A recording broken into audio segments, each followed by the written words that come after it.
अध्याय 141। कियाओ परिवार, Dong county. कियाओ you अध्ययन कक्ष में बैठा था। उसका चेहरा पीला पड़ गया था, उसकी आंखें घूर रही थी। वह एक मरे हुए आदमी की तरह दिख रहा था। पिछले कुछ दिनों में उसके पास लगातार इतनी सारी खबरें लाई गई थी। वह इतना हैरान था कि वह इसे बर्दाश्त नहीं कर सका। पता चला कि वेई शाओ ने उत्तरी अभियान गठबंधन को हरा दिया था और पीली नदी की महान लड़ाई जीत ली थी। दुनिया में हर कोई इसके बारे में जानता था, लेकिन वह अकेला था जो कुछ भी नहीं जानता था और अभी भी सोचता था कि वेई शाओ एक कोने में फंसा हुआ कुत्ता है। जब उसने लुओयांग शहर पर कब्जा करने का अवसर जब्त किया, तो वह क्या कर रहा था? झांगपू ने जो कहा उस पर विश्वास करते हुए उसने न केवल लियू यान के सामने सिर झुकाया, बल्कि अपने छोटे भाई को अंधा कर दिया और उसे कैद कर लिया। अब तक लियू यान ने उसकी सारी शक्ति छीन ली थी। हांग हाई के मार्क्विस की बेकार उपाधि के अलावा कियाओ यू यह जानकर घबरा गया कि यानझो अब उसके नियंत्रण में नहीं था। पहले जो स्थिति हुई थी उसके बारे में सोचते हुए उसके हाथ अनजाने में कांपने लगे। वेई लियांग लोगों के एक समूह का नेतृत्व कर रहा था। जिस दिन वह डोंगजुन पहुंचा, उसने कहा कि वह महिला सेना के आदेशों का पालन कर रहा है, कियाओ पिंग के लिए जन्मदिन का उपहार ला रहा है। जब तक उसने खबर सुनी, तब तक वेई लियांग पहले से ही घिरा हुआ था। वेई लियांग घेराबंदी से बच निकला, लेकिन उसके सभी साथी मर चुके थे। बेशक वह आदेश कियाओ यू ने नहीं दिया था। जब उसने खबर सुनी तो ऐसा लगा जैसे बिजली गिर गई हो। ऐसा लग रहा था कि वह अपने दिल की हर बात समझ गया था। वह भयभीत था और उसे लगा कि उस पर कोई बड़ी विपत्ति आने वाली है। अचानक क्यूओ पिंग को एक उद्धारकर्ता के रूप में सोचते हुए वह अनिच्छा से उठ खड़ा हुआ और जल्दी से क्यूओ पिंग की ओर भागा। जब वह दरवाजे पर पहुंचा तो उसे गार्ड ने रोक दिया। क्यूओ यू अपने गुस्से को रोक नहीं सका। उसने एक पल के लिए विचार किया और फिर पलट गया और लियू यान की ओर भागा। जितने दिन वह क्यूओ परिवार के साथ रहा, लियू यान उस मठ में नहीं रुका जिसे क्यूओ यू ने उसके लिए तैयार किया था, बल्कि वह उस स्थान पर लौट आया जहां वह अतीत में रहता था। पुरानी जगह की कई सालों से मरम्मत नहीं हुई थी। पहले तो क्यू वियत ने इनकार कर दिया था, लेकिन लियू यान इतना जिद कर रहा था कि उसके पास सुनने के अलावा कोई चारा नहीं था। क्यू वियत दौड़कर अंदर गया, लेकिन लियू फियन के आदमियों ने उसे रोक लिया। वह और भी ज्यादा क्रोधित हो गया और जोर से चिल्लाने लगा। अंदर से लियू यान की आवाज गूंजी, उसे अंदर आने दो। लियू पियान ने फिर उसे जाने के लिए रास्ता दिया। कियाओ यू जल्दी से अंदर चला गया। उसने देखा कि लियू यान ने अपनी ढीली आस्तीन वाली शर्ट उतार दी थी। वह दरवाजे की तरफ मुंह करके बैठा था, अकेले गो खेल रहा था। उसकी आंखें शतरंज की बिसात पर केंद्रित थी। उसकी उंगलियां एक काले मोहरे को पकड़े हुए थीं। ऐसा लग रहा था कि वह खेल के बारे में सोच रहा था। कियाओ यू ने अपने दिल में गुस्से को दबाते हुए कहा, यह मेरा कियाओ परिवार है। तुमने मुझे अपने दूसरे भाई से मिलने से क्यों रोका? लियू यान ने उसकी ओर नहीं देखा। उसने क्लिक किया और मेज पर एक शतरंज का टुकड़ा रखा। धीरे से कहा, ड्यूक की आंखें अंधी हैं। मैंने उसका इलाज करने के लिए एक डॉक्टर को बुलाया है। अब उसे आराम करने की जरूरत है। दूसरों को देखना सुविधाजनक नहीं है। क्यू वियत को सीने में निराशा महसूस हुई। उसने फिर से खुद को रोकने की कोशिश की। मैंने भी सुना है कि वेई लियांग पर शहर के बाहर हमला किया गया था। क्या यह तुम्हारी वजह से था? लियू यान ने कोई जवाब नहीं दिया। उसका हाथ जेड की बोतल की ओर बढ़ा। उसके हाथ में कुछ सफेद गोलियां थीं। वह धीरे धीरे विचार कर रहा था। लियू यान, क्यू वियत अब इसे बर्दाश्त नहीं कर सका। उसने सीधे अपना नाम पुकारा। मैंने पिछले कुछ दिनों में इस पर बहुत सोचा है। दुयेन चाओ में जासूस द्वारा भेजी गई खबर हमें क्यों नहीं मिली? आपने समाचार को ब्लॉक कर दिया। आपने मुझे अपने हाथों में ले लिया। क्या यह सही नहीं है? मेरा क्यों परिवार पहले भी आपके प्रति दयालु रहा है, फिर भी आप हमें इस तरह नुकसान पहुंचाते हैं। आप क्या योजना बना रहे हैं? लियू यान ने उसकी ओर देखा, अभी भी हमेशा की तरह शांत। क्या हुआ, हुआंग हाई हो? अभी तो कुछ ही दिन हुए हैं। क्या तुम्हें मेरे सामने झुकने का पछतावा हो रहा है और क्या तुम फिर से वेई शाओ पर निर्भर रहना चाहती हो? दुर्भाग्य से। उसने एक हल्की आह भरी और अपना सिर हिलाया। बहुत देर हो चुकी है। दुनिया में हर कोई जानता है कि क्याओ परिवार ने अंधकार को छोड़कर प्रकाश की ओर कदम बढ़ाया और पूरे मन से हान राजवंश के शासक और मंत्री के रूप में सेवा की।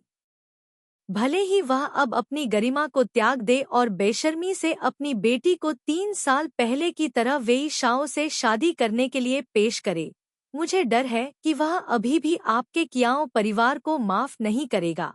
कियाओ यू ने अपने दांत भींच लिए। उसका चेहरा धीरे धीरे लाल हो रहा था। लियू यान ने एक पल के लिए उसे देखा, फिर अचानक छोड़ दिया और कुछ शतरंज के टुकड़े मेज पर बिखर गए। शतरंज के टुकड़े इधर उधर घूमते रहे। जेड के टुकड़ों के बीच घर्षण की आवाज हल्की और कानों को सुखद लगी, और रुकने के बाद यह फिर से शांत हो गया। लियू यान नीचे जमीन पर गया और कमरे में इधर उधर घूमने लगा। अंत में वह कियाओ यू के सामने रुका, मुस्कुराया और कहा, धन्यवाद मी। कियाओ, आपके आतिथ्य के लिए, मुझे इतने दिनों तक यहाँ रखने के लिए, मुझे अपनी जवानी के अविस्मरणीय दिनों की याद दिलाने का मौका देने के लिए। मुझे भी जाना चाहिए। क्यों वियत घबरा गया। तुमने मुझे इतना नुकसान पहुंचाया है और अब तुम यहाँ से जाना चाहते हो। दुयेन चाओ के लोगों और सेना को क्या करना चाहिए? लियू यान ने जवाब दिया, श्री क्यू ने जो कहा वह सही नहीं है। वेई शाओ का समर्पण करने का कोई इरादा नहीं है। मेरे सामने उसका समर्पण भी समय का अनुसरण करने का एक कार्य है। इससे उसे क्या नुकसान हो सकता है? क्यों वियत के गालों की दोनों मांसपेशियां कांपने लगी। उसका चेहरा जिगर के रंग का हो गया। मुझे पता है कि आप डर रहे हैं कि वेई शाओ हमला करेगा। चिंता मत करो, दुयेन चाओ अब हमारे हान राजवंश से संबंधित है। हम इसे कैसे नजरअंदाज कर सकते हैं? मैं मदद के लिए किसी को छोड़ जाऊंगा। जनरल दिनह खुआत कुछ दिन पहले ही अपनी सेना लेकर यहाँ आए थे। क्या आपने उन्हें देखा है? वह राज्यपाल के रूप में आपकी जगह लेंगे। चिंता मत करो, श्री क्यू। शांत भाव से अपनी बात समाप्त करने के बाद उसने अपनी आस्तीनें झटक ली और हल्के से पीछे मुड़ गया। लियू यान ने सावधानी बरती और बिना पीछे मुड़े डोंगजुन शहर छोड़ दिया। हवा उसके चेहरे पर लगी, जिससे उसकी आस्तीनें और लंबा कोट उड़ गया। उसके दिल में बदला लेने की खुशी की भावना धीरे धीरे हावी हो गई थी। वह केवल यही चाहता था कि वह अपना सिर आसमान की ओर उठाए और इस समय अपने दिल में उमड़ती भावनाओं को बाहर निकालने के लिए जोर से चिल्लाए। जब तक वह उसे झांगपू को खरीदने का लाभ देता रहेगा, यानझो भी उसके हाथों में वापस आ जाएगा और कियाओ परिवार को वेई शाओ के साथ पूरी तरह से संबंध तोड़ने होंगे। जब वे फिर से मिलेंगे तो उनके हथियार निश्चित रूप से एक दूसरे से टकराएंगे। शायद यानझो की दीवारें वेई शाओ के मोहरा का सामना करने में सक्षम नहीं होंगी, लेकिन कौन परवाह करता है कि क्या होगा? शहर खोना उसे कोई परवाह नहीं थी। इसके अलावा दुयेन चाओ उसका नहीं था। इसलिए उसने दिनह खुआत को, जो उस पर निर्भर था, यहाँ रहने दिया ताकि वह इसकी रक्षा कर सके। यह उसे असली ताकत और बदला लेने का मौका देना था, और साथ ही यह उसकी शाही कृपा को दिखाना था। दूसरा, अगर वह दुयन चाओ को प्रतिरोध करने के लिए प्रेरित कर सकता है, तो वेई शाओ और कियाओ परिवार के बीच नफरत और गहरी हो जाएगी। क्या ऐसा हो सकता है कि अब से टियो कियाओ अपने जीवन के बाकी समय के लिए वेई शाओ के साथ रहना जारी रख सकती है? लियू यान ने अपने दिल में उमड़ते आनंद को दबा लिया। उसने अपनी आंखें बंद कर ली और एक गहरी सांस ली। डोंगजुन शहर के बाहर बंजर भूमि से ताज़ी हवा जानी पहचानी लग रही थी। जल्दी या बाद में पूरी दुनिया हान राजवंश में वापस आ जाएगी। डोंगजुन कियाओ परिवार की खूबसूरत महिला, एक दिन वह केवल उसकी होगी। कोई उसे दूर नहीं कर सकता था। वेई शाओ अलग नहीं था। वेई लियांग काफी उदार दिखते थे लेकिन वास्तव में बहुत सावधान थे। उस दिन समूह डोंगजुन पहुंचा, शहर के गेट के सामने रुक गया और किसी की रिपोर्ट का इंतजार करने लगा। लंबे समय तक इंतजार किया लेकिन फिर भी कोई जवाब नहीं मिला। उसने धीरे धीरे दीवार के शीर्ष पर गेट पर असामान्य परिवर्तन देखा। कई लड़ाइयों के माध्यम से प्रशिक्षित किए गए तेज अंतर्ज्ञान से शुरू होकर वेई लियांग ने अपने दल को पीछे हटने के लिए प्रेरित किया। हालांकि वह अभी भी एक कदम बहुत देर से था। घोड़े पर सवार तीरंदाजों का एक समूह शहर के गेट से बाहर निकल गया। तीर भी दीवार के ऊपर से नीचे उड़ रहे थे। पलक झपकते ही समूह को घेर लिया गया। वेई लियांग बहादुर और अजेय था। उसने घेरे से बचने के लिए संघर्ष किया, लेकिन अराजकता में उसका पूरा दल मारा गया। जब वह वापस लौटा तो वह गंभीर रूप से घायल हो चुका था। पीछा करने वालों से बचने के लिए वह दुयन चाओ की सीमा पर स्थित शूडिया की ओर भागा। गवर्नर जू दी की बदौलत उन्हें लोयांग वापस ले जाया गया। महल में शाही चिकित्सक उनका इलाज करने की पूरी कोशिश कर रहे थे, लेकिन उनकी चोटें बहुत गंभीर थी और वे अभी भी बेहोश थे। कल रात वेई शाओ भी लोयांग लौट आए। वे बिना रुके पूरी रात वेई लियांग के पास रहे। गोंगसुन यांग और वेई क्वान और झू जेंग का समूह भी बाहर इंतजार कर रहा था, अंदर जाने की हिम्मत नहीं जुटा पा रहा था। अगले दिन सुबह सुबह ही उन्हें अंदर से भारी कदमों की आवाज सुनाई दी और हर कोई उनका स्वागत करने के लिए दौड़ पड़ा। वेई शाओ लाल आंखों के साथ दिखाई दिए। गोंगसुन यांग ने अपने दिल में बेचैनी को दबाते हुए तत्काल पूछा, मेरे स्वामी, मुझे डर है कि यहाँ कोई गलतफहमी है। क्यों परिवार नहीं कर सकता? मुझे सेना इकट्ठा करने का आदेश दो। लेइजे और डैन फू मेरे पीछे आओ और दुयन चाओ पर हमला करो। जनरल वेई का इलाज करने के लिए पूरी ताकत से दुनिया भर में प्रसिद्ध डॉक्टरों की खोज करें। बाकी आप लोग यहीं रुकें और आदेश की प्रतीक्षा करें। जो कोई भी मनमाने ढंग से कार्य करने का साहस करेगा, उसे सैन्य कानून के अनुसार दंडित किया जाएगा। वेई शाओ ने अपना सिर दूसरी ओर घुमा लिया। प्रत्येक शब्द बोलते समय उसकी आवाज कर्कश हो गई। वह तेजी से चल पड़ा। जिस दिन ज्याओ कियाओ को यह खबर मिली, उसकी बेटी लगभग 2 महीने की हो चुकी थी। जब वह पैदा हुई थी, तब की तुलना में वह और भी सुंदर थी, एक छोटे स्नोबॉल की तरह। जब वह मुस्कुराती थी, तो उसकी काली आंखों में ऐसा लगता था जैसे वसंत में खिले फूलों का जंगल हो। मैडम जू उसे इतना प्यार करती थी कि उसके पहले महीने के बाद वह उसे हर दिन एक बार गोद में लेकर मजाक और बातें करती थी। वेई परिवार की हवेली थोड़ी सुनसान थी। जब से फीफी का जन्म हुआ और वह बड़ी हुई, हंसी मजाक और भी ज्यादा होने लगा। उस दिन दोपहर के बाद गर्मियों की शुरुआत में मौसम बहुत अच्छा था। ज्याओ कियाओ हर दिन की तरह मैडम जू के बगल में बैठी उन्हें फीफी को सुलाते हुए देख रही थी। फीफी जीवन से भरपूर एक छोटी लड़की थी, लेकिन अब अच्छी तरह से खिलाए जाने के बाद बच्ची ने अपनी लंबी मुड़ी हुई पलकों के साथ अपनी आंखें बंद कर ली और अपनी दादी की बाहों में सो गई। महिला बच्ची को जगाना बर्दाश्त नहीं कर सकी। इसलिए वह खुद खड़ी हुई, उसे कमरे में ले गई, फीफी को बिस्तर पर लिटाया और सावधानी से कंबल ओढ़ा दिया। क्या आपको हाल ही में थियोन्ही से कोई पत्र मिला है? बाहर जाने के बाद मैडम तू ने टियो कियू से पूछा। टियो कियू ने अपना सिर हिलाया। उसने एक पल के लिए सोचा और फिर तुरंत मुस्कुराई। शायद लैगडोंग में कुछ व्यस्तता है। थियोन्ही खाली नहीं है, इसलिए लंबे समय तक कोई जवाब नहीं आया। ज्यादा चिंता मत करो, मैं पूछने के लिए एक पत्र भेजूंगा।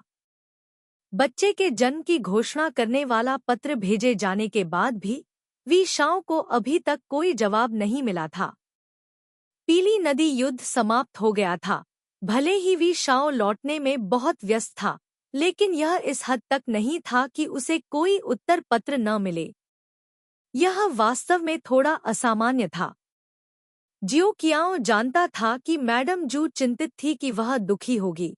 उसे डर था कि वी शाओ बेटी को जन्म देने से खुश नहीं होगी। मैडम चू की तरह भले ही उसने कुछ नहीं कहा, लेकिन उसकी निराशा छिपी नहीं रह सकी। वह अपने दिल में आभारी थी और बोलने ही वाली थी कि अचानक दादी चुंग बाहर से कमरे में तेजी से चली आईं। मेरी लेडी, यंग मास्टर कियाओ आ गए हैं। वह थोड़ा रुकी। ऐसा लगता है कि मिस्टर क्यू को कोई जरूरी काम है। जियाओ कियाओ को बहुत आश्चर्य हुआ। उसे अपने छोटे भाई को देखे हुए काफी समय हो गया था। अब जब उसने अचानक सुना कि वह युयांग आया है, तो उसे खुश होना चाहिए था। लेकिन किसी कारण से उसका दिल चिंता से भर गया। उसे पहले से ही आभास हो गया था कि कुछ हुआ है, कुछ अच्छा नहीं हुआ है। उसने तुरंत मैडम तू की ओर देखा। उसने सिर हिलाया। आप जल्दी से जाइए। जियो कियाओ जल्दी से ईस्ट रूम में वापस आया और जब उसने कियाओ सी को देखा तो वह और भी चौंक गया। कियाओ सी लगातार कई दिनों से सोया नहीं था और पूरी यात्रा में थका हुआ था। उसकी आंखें लाल थीं और उसका चेहरा थका हुआ और चिंतित था। जैसे ही उसने जियो कियाओ को देखा, वह तुरंत भाग गया। बड़ी बहन दुयेन चाओ को कुछ हुआ। सैन्य सलाहकार गोंगसन ने मुझे तुम्हें खोजने के लिए यहाँ आने को कहा था। इन 2 महीनों में जियाओ कियाओ को भी धीरे धीरे लगने लगा कि कुछ गड़बड़ है। युद्ध समाप्त होने के बाद वेई शाओ अभी भी घर नहीं लौटा था। लेकिन किसने सोचा होगा कि कुछ ही दिनों में यानझोउ में एक विश्व हिलाने वाली घटना घटेगी। पिता का जीवन और मृत्यु अभी भी अज्ञात थी। चाचा कियाओ यू ने न केवल अपने पिता के नाम का इस्तेमाल लियू यान के सामने आत्मसमर्पण करने के लिए किया, बल्कि वेई लियांग को भी फंसाया, जो पूरी तरह से तैयार नहीं था।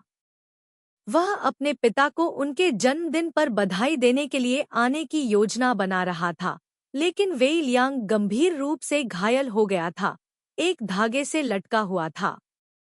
वेई शाओ ने गुस्से में अपनी सेना को दुयेन चाओ की ओर ले गया। रास्ते में किसी ने भी उस भाले को रोकने की हिम्मत नहीं की। गवर्नर हुइना डुओंग और ट्रान लू दोनों ने जल्दबाजी में रास्ता दे दिया और सेना ऐसे गुजरी जैसे वह किसी खाली जगह से गुजरी हो। बड़ी बहन, शहर से भागने के बाद मुझे लगा कि मेरे दूसरे जीजा को मित्र राष्ट्रों की सेना परेशान कर रही है, इसलिए मैं अपने पहले जीजा से मदद मांगने के लिए दौड़ी। अप्रत्याशित रूप से लियू यान ने पहले से ही योजना बना रखी थी। उसने थान चाओ के सैनिकों को लिन्ह बिच पर हमला करने के लिए भेजा। उसके सबसे बड़े बहनोई को रोक दिया गया था और वह दुयेन चाओ नहीं जा सकता था। जब थान चाओ के सैनिकों को भगा दिया गया, तो भाई और उसके सबसे बड़े बहनोई दुयेन चाओ के पास पहुंचे और पता चला कि दुयेन चाओ पूरी तरह से लू डिएम के हाथों में आ गया था। जनरल वेई लियांग पर भी हमला किया गया। दूसरे बहनोई ने दुयेन चाओ तक सेना का नेतृत्व किया। उसने किसी को संदेश देने के लिए भेजा, जिसमें पहले बहनोई को आदेश दिया गया कि वह हस्तक्षेप न करे, अन्यथा उसे दुश्मन माना जाएगा। सबसे बड़े जीजाजी अस्थायी रूप से जुए में तैनात हैं। मैं दूसरे जीजाजी से मिलने गया, उन्हें सारी बातें समझाना चाहता था, लेकिन उनसे मिलने से पहले ही दूसरे जीजाजी ने मुझसे मिलने से इनकार कर दिया। सैन्य सलाहकार कांग टोन ने निर्देश दिया, कृपया जल्दी से अपनी बहन से मिले और कोई रास्ता सोचें। ट्यू क्यू इतनी डरी हुई थी कि उसका चेहरा पीला पड़ गया था।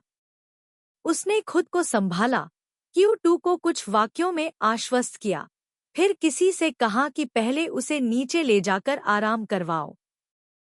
वह तुरंत उत्तरी कक्ष में लौट आई। जैसे ही वह अंदर आया, वह मैडम टू के सामने घुटनों के बल बैठ गया और बिना किसी गति के दंडवत प्रणाम करने लगा। फिर से क्या हुआ था? खड़े हो जाओ और धीरे से बोलो। मैडम टू की आवाज ऊपर से गूंजी, हमेशा की तरह अब भी शांत। एक ऐसी शक्ति की तरह जो उसके दिल में डर को शांत कर सकती थी। लेकिन इस समय ट्यू क्यू अपना सिर नहीं उठा सकती थी। उसके पास अपना सिर उठाने के लिए चेहरा भी नहीं था। दादी, जब जनरल वेई लियांग दुयेन चाओ पहुंचे तो उन पर हमला हुआ। वे गंभीर रूप से घायल हो गए और कोमा में हैं। यह क्यों परिवार था जिसने मुझे नुकसान पहुंचाया? उसने अपने आंसू पी लिए जो बहने ही वाले थे और फिर से सब कुछ कह दिया। कमरे में अचानक शांति छा गई। जियाओ कियाओ अभी भी घुटनों के बल बैठी थी। उसका माथा जमीन पर दबा हुआ था, वह हिल नहीं रही थी। बहुत देर बाद उसने फिर से मैडम टू की आवाज सुनी, अपना सिर उठाओ। बोलना। उसकी आवाज सख्त हो गई। ट्यू क्यू ने सीधी होकर वह सब बताया जो उसने अभी अभी क्यू टू को कहते सुना था। दादी, इस मामले को लियू यान ने मेरे चाचा और पिता के बीच मतभेद का फायदा उठाकर हेरफेर किया था। वह न केवल दुयेन चाओ को नियंत्रित करता है, बल्कि उसके पिता का जीवन और मृत्यु अभी भी अज्ञात है। मुझे डर है कि कोई गलतफहमी हो गई है। मेरे पति क्रोधित हो गए और दुयेन चाओ से बदला लेने के लिए अपनी सेना लेकर निकल पड़े। छोटे भाई ने अपने पति से मिलने की इच्छा जताई, लेकिन उसने मिलने से इनकार कर दिया। उसके पास मदद मांगने के लिए नगु डुओंग के पास जाने के अलावा कोई विकल्प नहीं था। मैं अपनी दादी से प्रार्थना करती हूँ कि वे मुझे दुयेन चाओ जाकर अपने पति से मिलने दे, ताकि मैं अपनी बात स्पष्ट रूप से समझा सकूं। इसका उद्देश्य जनरल वेई लियांग पर अचानक हुए हमले के साथ कियाओ परिवार के संबंध को स्पष्ट करना नहीं है। यहाँ तक कि अगर क्यू परिवार को अपनी जान भी देनी पड़े, तो भी यह उनके दर्द को कम करने के लिए पर्याप्त नहीं होगा। मैं दो शब्द कहने का साहस नहीं कर सकता। मैं लियू यान के बुरे इरादों से नफरत करता हूँ और नहीं चाहता कि वह अपनी योजना में सफल हो। कृपया थोड़ी देर के लिए फीफी का ख्याल रखना, मुझे जल्दी से निकलना होगा। वह पुनः झुकी। तुम जाओ, जियातू से कहो कि वह तुम्हें ले जाए ताकि तुम तेजी से जा सको। फीफी मेरी देखरेख में है। थोड़ी देर बाद श्रीमती तू धीरे से बोली। अध्याय 142। मई की शुरुआत में वेई शाओ के 100,000 सैनिकों ने बिना किसी बाधा का सामना किए सीधे डोंगजुन की ओर कूच किया और दुयेन चाओ की ओर भागे। डोंगजुन से लगभग 100 मील दूर येन हुएन नाम जियाओ में दीन ख्वात ने लड़ाई लड़ी, पराजित हुआ और शहर की रक्षा के लिए पीछे हट गया। जो लोग बंदी बनाए गए, वेई शाओ ने मौके पर ही उनके सिर काटने का आदेश दिया। उनमें दीना ख्वात के सैनिक और कियाओ परिवार के कुछ सैनिक भी शामिल थे। खबर डोंगजुन शहर में फैल गई, हर कोई बेचैन हो गया। हो जिया वांग का समूह अतीत में कियाओ पिंग के परिवार के सेनापति थे। शराब पीने और मौज मस्ती करने के बाद वे घर लौट आए। अगले दिन जब वे जागे तो लियू यान पहले ही आ चुका था। कियाओ सी ने मैडम डिंग को शहर से बाहर निकाला। कियाओ यू ने सब कुछ संभाल लिया। उन सभी ने संदेश देने के लिए अपने नामों का इस्तेमाल किया, लेकिन कियाओ पिंग कभी नहीं दिखा। कियाओ यू ने कहा कि चूंकि कियाओ पिंग कोमा में था, इसलिए वह किसी से नहीं मिल सकता था। वे और भी ज्यादा संदिग्ध थे। हालांकि कियाओ यू की हैसियत अभी भी थी। लियू यान वैद हान सम्राट का शिक्षक था। जब वह शहर में दाखिल हुआ तो गाड़ी राजसी थी और सैनिक उसके पीछे पीछे चल रहे थे। सड़क के किनारे खड़े लोग घुटने टेकने और लंबे समय तक जीवित रहने के नारे लगाने से खुद को रोक नहीं पाए। मार्क्विस जिया वोंग जल्दबाजी में काम नहीं कर सकता था। उसने अब तक खुद को रोकने की कोशिश की। उन्होंने गुप्त रूप से क्यू बिन्ह की हिरासत का स्थान पूछा। जब दिन्ह खुआत शहर की रखवाली नहीं कर रहा था, तब ngू थियू के सैनिकों ने उसे चारों तरफ से घेर लिया, जिससे पूरे शहर में अराजकता फैल गई। उन्होंने चुपचाप अपने पुराने अधीनस्थों को इकट्ठा किया, अराजकता का फायदा उठाकर अंदर घुसकर गार्डों को मार डाला और आखिरकार कियाओ पिंग को ढूंढ निकाला। वह दोनों आंखों से अंधा था और एक जर्जर कमरे में बंद था। अतीत में उसे ड्यूक के रूप में सेना और लोगों का समर्थन प्राप्त था, लेकिन अब वह एक ऐसे ड्रैगन की तरह था जो अपना पानी खो चुका था और जमीन पर फंस गया था। उनके दिलों में वे गुस्से से उबल रहे थे और उसे घेराबंदी से बचाने और दीन खुआत के साथ मौत तक लड़ने की कसम खा रहे थे। क्यों बिन्ह की आंखों में जहर भर गया था और फिर उसे इतने लंबे समय तक बंद रखा गया था। उसने अनुमान लगाया कि वहां कुछ हुआ होगा। पिछले कुछ दिनों से वह बहुत चिंतित था तथा उन सभी बुरी स्थितियों के बारे में सोच रहा था जो घटित हो सकती थी, लेकिन उसने कभी नहीं सोचा था कि चीजें इतनी बुरी हो जाएंगी। शहर के अंदर और बाहर की स्थिति के बारे में शांति से पूछने के बाद उसने धीरे धीरे अपना संयम वापस पाया और सभी को रोक दिया। लियू यान का दिमाग बहुत गहरा है। शायद वह हमारे कियाओ परिवार से अतीत में अपना वादा तोड़ने के लिए नफरत करता है, इसलिए उसने परेशानी पैदा करने के लिए हमारे भाइयों के कलह का फायदा उठाने की हर कोशिश की। यह मेरी लापरवाही थी जो आज की आपदा का कारण बनी। यद्यपि दीन खुआत घृणित और असभ्य है, वह अत्यंत क्रूर भी है और उससे निपटना आसान नहीं है। इसके अलावा वह अपने सैनिकों का नेतृत्व करने के लिए हान सम्राट के नाम का उपयोग करता था और उसके पास स्वयं के निजी रक्षक थे, इसलिए निश्चित रूप से वह कियाओ परिवार के हमारे पूर्व अधीनस्थों से सावधान रहेगा। यदि सभी लोग इसी तरह भागते रहे तो वे मारे जा सकते हैं। मार्क्विस चिंतित था। वेई शाओ शहर को घेर रहा है। एक दिन पहले येन हुएन की लड़ाई में सभी कैदी मारे गए, जिनमें हमारे क्यू परिवार के सैनिक भी शामिल थे, जिन्हें लड़ने के लिए मजबूर किया गया था। दिन्ह खुआत ने उस अवसर का उपयोग अधिक संकट पैदा करने के लिए किया। शहर में सेना और लोग धीरे धीरे हिल गए। उन्हें डर था कि अगर शहर नष्ट हो गया तो वेई शाओ उनका नरसंहार कर देगा, इसलिए उन्होंने शहर की रक्षा के लिए मौत से लड़ने की और भी अधिक कोशिश की। अगर हम कार्रवाई नहीं करते हैं तो डुयन चाओ निश्चित रूप से लू डियम के हाथों नष्ट हो जाएगा, कियाओ पिंग ने सोचा। लियू यान अब वह युवा लड़का नहीं रहा जो अपनी सौतेली माँ की बदनामी के कारण लैंगजिया को छोड़ने के लिए मजबूर था और कियाओ परिवार द्वारा संरक्षित था। आज भी उसने अपनी जान बचाई, शायद उसका कोई इरादा था।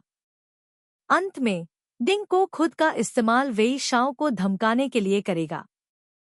अगर वेई शाओ ने अपने जीवन और मृत्यु की अनदेखी की तो वह निश्चित रूप से जियाओ कियाओ और उसके पति के बीच की भावनाओं को ठेस पहुंचाएगा। अगर वह इसे ऐसे ही जाने देता तो उसके पास अपने सैनिकों को समझाने का कोई तरीका नहीं होता। चाहे नतीजा कुछ भी हो, अगर यह वास्तव में हुआ तो वेई शाओ या कियाओ परिवार के लिए, यह दोनों पक्षों के लिए एक विफलता होगी। लियू यान इस हद तक जाल बिछा सकता था यह कहा जा सकता है कि उसकी नफरत बेहद गहरी थी। उसका दिमाग भी बेहद गहरा था, जिसने उसे बहुत हैरान कर दिया। कियाओ पिंग ने एक पल के लिए सोचा और कहा, डिंग को एक चंचल व्यक्ति है। मैंने कुछ अफवाहें सुनी हैं। मेरे पास एक योजना है, लेकिन मुझे उसे अपनी सतर्कता कम करने के लिए फुसलाना होगा। फिर आसानी से सफल होने के लिए प्रहार करना होगा। डिंग को यान काउंटी से शहर में भाग गया। जल्दी से यह खबर फैला दी कि वेई शाओ ने शहर के लोगों और शहर की दीवारों की रखवाली कर रहे कियाओ परिवार के सैनिकों की हत्या कर दी है। यह देखकर कि हर कोई घबरा गया था और किसी की हिम्मत नहीं थी कि वह शांत हो जाए। उसने राहत की सांस ली और देर रात अकेले शराब पीते हुए चला गया। यानझो में कई सुंदरियां थीं। उसे याद आया कि झांगपू ने कहा था कि कियाओ यू की भी एक रखैल थी, जो जवान और खूबसूरत थी। इसलिए उसने उस महिला को बुलाने के लिए किसी को भेजा। वह महिला डरते हुए चली गई और उसे सलाम किया। उसके चेहरे पर बारीकी से यह कुछ हद तक सु नगाहोंग जैसा दिखता है। वह छिपी हुई थी, और जब वह उसे मारना चाहता था तो उसे डर था कि क्या होगा अगर वह वास्तव में खजाने के बारे में जानता था। और उस समय वह एक मालिक के बिना एक कुत्ते की तरह था। वह कुछ भी नहीं कर सकता था। वह केवल लियू यान के साथ आत्मसमर्पण करने के लिए लियू यान से भी बात कर सकता था, जो कि एक दूसरे से ही गुजर रहा था, उसे अंदर और बाहर करने के लिए नहीं। अब जब उसके पास लियू यान पर भरोसा करने के लिए था, तो वह और क्या कर सकता था। वह इतना निराश था कि वह इसे बर्दाश्त नहीं कर सकता था। उसकी आंखों में क्रूरता की चमक थी। उसने महिला को घसीटकर अपने पास ले आया, उस पर हमला करने का इरादा किया। अचानक दरवाजे के बाहर कदमों की आवाज सुनाई दी। उसने अपना सिर उठाया और देखा कि कियाओ पिंग को कियाओ परिवार के कई पूर्व अधीनस्थों द्वारा मदद की जा रही है। वह चौंक गया, जल्दी से महिला को दूर धकेल दिया, खड़ा हुआ, अपनी तलवार खींची और जोर से पहरेदारों को अंदर आने के लिए कहा। एक पल बाद दीनह खुआत के लगभग 10 अधीनस्थ भीतरी हॉल में थे। क्यू बिन्ह ने कहा, जनरल दीनह, शांत हो जाओ और अधीर मत बनो। अब मेरी आंखें कुछ भी नहीं देख सकती, और मेरे पूर्व अधीनस्थों से उनकी सैन्य शक्ति भी छीन ली गई है। मैं अपने नंगे हाथों से जनरल को कैसे प्रभावित कर सकता हूँ? दिनह खुआत ने धीरे धीरे अपना संयम वापस पाया और पूछा, आप कैसे बच निकले? आप क्या चाहते हैं? क्यू बिन्ह ने उत्तर दिया, मुझे कुछ कहना है, अपने लिए और जनरल के विचार के लिए। मुझे आश्चर्य है कि क्या जनरल मुझसे विस्तार से बात कर सकते हैं। दिनह खुआत ने एक पल सोचा और फिर अपने मातहतों को बाहर जाने का इशारा किया। क्यू बिन्ह ने भी मार्क्विस किंग के आदमियों को बाहर जाने का आदेश दिया और टटोलते हुए अपनी सीट पर पहुंच गया। उसने कहा, जनरल दिनह, आप बड़ी मुसीबत में हैं और आपको अभी भी इसका पता नहीं है। दिनह खुआत ठंडी हंसी हंसे, नया ड्यूक खतरनाक स्थिति में है। वह अपना ख्याल नहीं रख रहा है, बल्कि झूठ बोलने और मुझे धमकाने का साहस कर रहा है। कितना हास्यास्पद है। क्यू बिन्ह ने मुस्कुराते हुए कहा, हर कोई जानता है कि जनरल दिनह बहादुर और मजबूत है, लेकिन वेई शाओ के सैनिक शहरों पर हमला करने और जमीन पर कब्जा करने में माहिर थे। अब लियू यान ने वेई लियांग पर हमला कर दिया, जिससे कियाओ और वेई के दो परिवारों के बीच नफरत भड़क उठी। वेई शाओ ने बदला लेने के लिए यहाँ एक बड़ी सेना का नेतृत्व किया। उसकी क्रूरता अजेय है। भले ही डोंग क्वान गढ़ को हमारे कियाओ परिवार के सैनिकों का समर्थन प्राप्त हो, आपको क्या लगता है कि यह कब तक टिक सकता है? एक बार शहर टूट गया, भले ही जनरल दिनह घेराबंदी से बच निकलने में सफल हो जाएं, लेकिन उनका बुद्धिमानी भरा जीवन एक बार फिर अपमानित होगा। मुझे जनरल दिनह के लिए भी दुख है। दिनह खुआत ने कुछ नहीं कहा। क्यू बिन्ह ने आह भरते हुए कहा, मुझे जनरल दिनह के लिए दुख हो रहा है, लेकिन यही एकमात्र कारण नहीं है। जनरल दिन को लियू यान द्वारा इस्तेमाल किया गया था। उन्हें कुछ भी कैसे पता नहीं चल सकता था। दिन्ह खुआत ने पूछा, इसका क्या मतलब है? क्यू बिन्ह ने उत्तर दिया, मैं आपसे यह बात नहीं छिपा सकता। बचपन से ही लू दीम का मेरी बेटी के साथ विवाह अनुबंध था। दुयेन चाओ को लोगों द्वारा घेर लिए जाने के बाद मेरे बड़े भाई ने अपनी बेटी की शादी गुथियू से कर दी। लियू यान ने देखा कि क्यू परिवार ने अपना वादा तोड़ दिया है, इसलिए उसने वेई शाओ के साथ विवाद करने का फैसला किया। इसीलिए उसने मुझे नुकसान पहुंचाने की साजिश रची, मुझे कैद कर लिया, मेरे बड़े भाई को नियंत्रित किया और वेई शाओ को एक बड़ी सेना का नेतृत्व कर हमला करने के लिए उकसाया। अब दुयेन चाओ एक खतरनाक स्थिति में है, लेकिन वह दुयेन चाओ को जनरल के पास छोड़कर तुरंत वहां से चले गए। क्या आपको लगता है कि वह आपका सम्मान करता है? नहीं, उसका दिल बेहद दुष्ट था। वह केवल यही चाहता था कि वह क्याओ परिवार और वेई शाओ को मौत से लड़ने के लिए मजबूर कर सके। इसलिए उसने जनरल की प्रतिभा का फायदा उठाया, उसे दुयेन चाओ की रक्षा करने के लिए छोड़ दिया और चाहता था कि क्याओ परिवार वेई शाओ के खिलाफ हताश होकर लड़े। जितना अधिक उसका विरोध किया जाता, वेई शाओ उतना ही अधिक क्रोधित हो जाता। फिर अगर एक दिन शहर नष्ट हो गया तो स्थिति बहुत भयावह होगी। पहले तो दिन्ह खुआत अभी भी सतर्क लग रहा था, लेकिन धीरे धीरे वह सोचने लगा, भले ही अंत में मेरा पूरा क्याओ परिवार मारा गया, लेकिन यह मेरे दो बेकार भाइयों की वजह से हुआ। हमने जो बोया वही काटा। लेकिन जनरल ऐसा नहीं है। उनका नाम एक हीरो जैसा है, जिसे दुनिया में हर कोई जानता है। अब लियू यान में योगदान देने के लिए तैयार, यह भी हान राजवंश अदालत के लिए बहादुर वफादारी से आता है। फिर भी लियू यान ने जनरल का फायदा उठाया, नाममात्र के लिए जनरल को मार्क्विस बना दिया। दुयेन चाओ के सभी अधिकार जनरल को सौंप दिए, लेकिन वास्तव में वह एक गर्म आलू था, जो जनरल को उसकी मौत के लिए मजबूर करना चाहता था। दिन्ह खुआत जितना सुनता, उतना ही डरता जाता। उसके शरीर से ठंडा पसीना बहता। वह जानता था कि उसकी प्रतिष्ठा एक नायक की है, लेकिन उसका भाग्य उतार चढ़ाव से भरा था। युआन जिया की सेवा करने से पहले हान टोन तक सभी बुद्धिमान कमांडर नहीं थे। न केवल योग्यता पैदा नहीं कर सके, बल्कि लगातार दूसरे कमांडर को बदलना पड़ा। दुनिया की निंदा की गई। अब उसे लियू यान के सामने आत्मसमर्पण करने के लिए मजबूर होना पड़ा, जिसे वह हमेशा नीची नजर से देखता था। क्या वेई शाओ से निपटना आसान था? अब वह फिर से क्रोधित हो गया। भले ही उसने क्याओ परिवार के पुराने अधीनस्थों को इकट्ठा करने और अपनी पूरी ताकत से शहर की रक्षा करने के हजारों तरीके सोचे थे, लेकिन उसे नहीं पता था कि वह कब तक टिक पाएगा।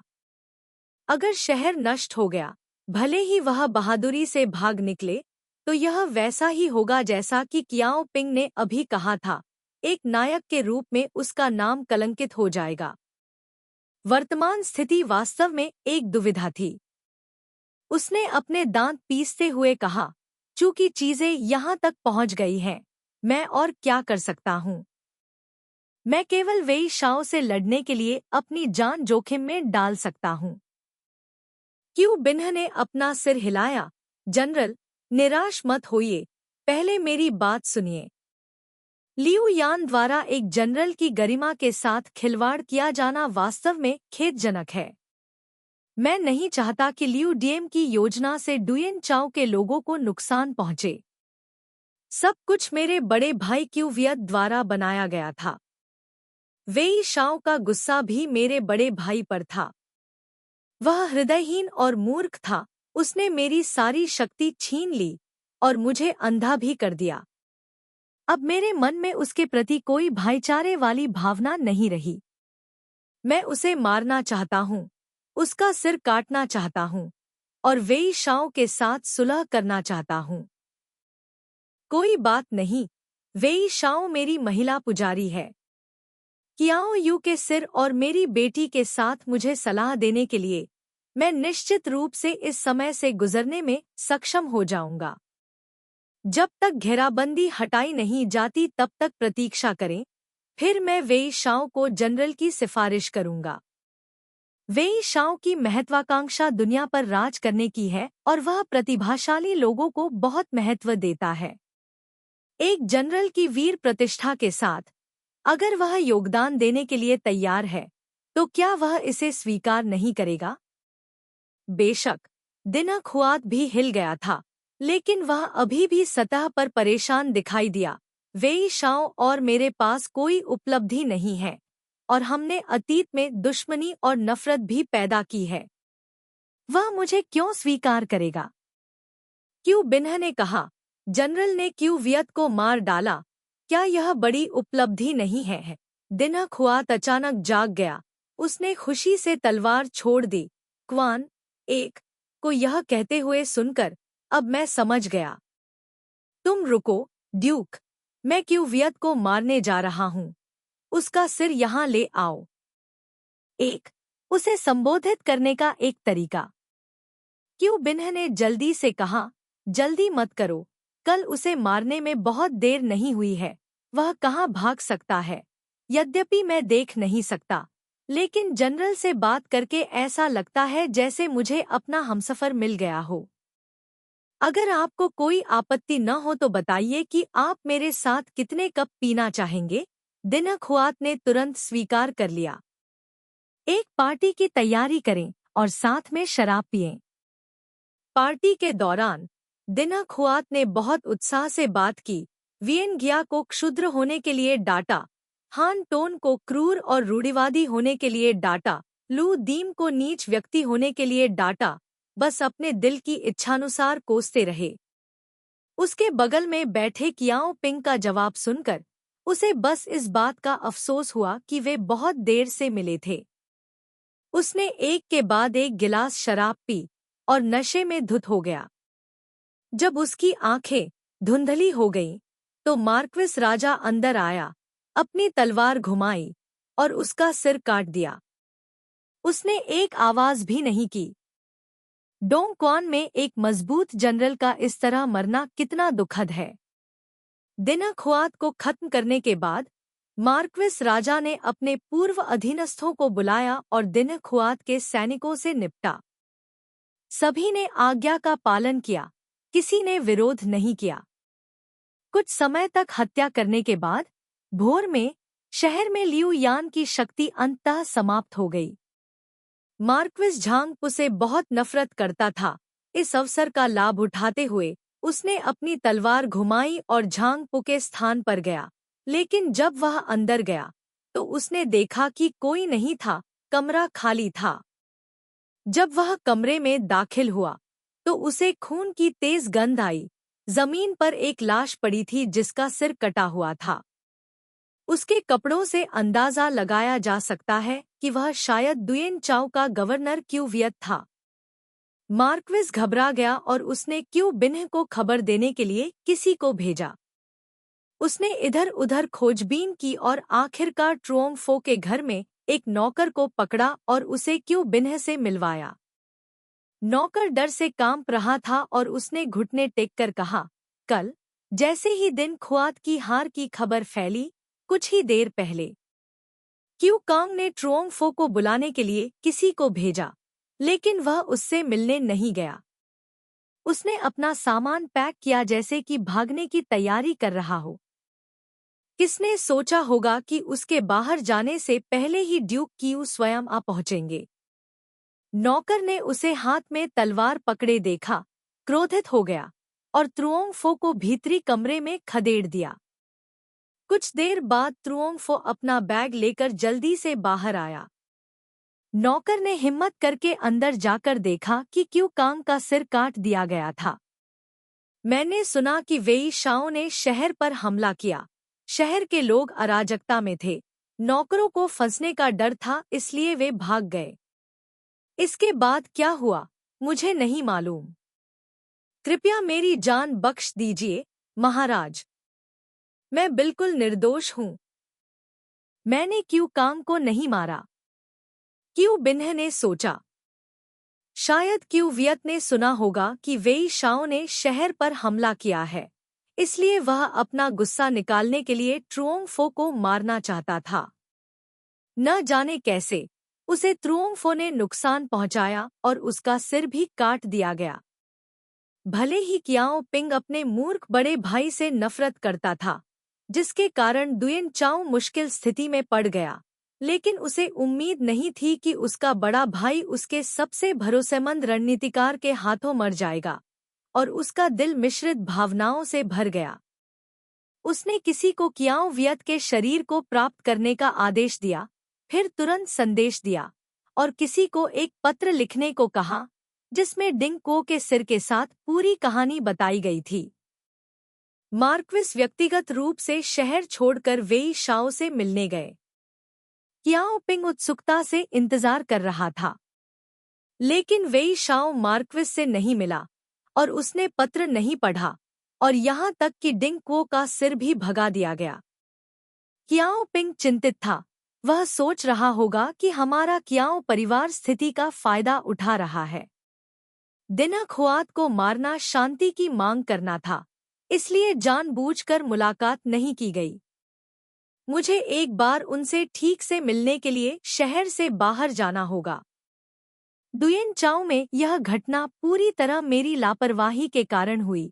जनरल वेई लियांग पर हमला होना मुझसे असंबंधित नहीं है। सभी ने जल्दी से उसे रोकने की कोशिश की।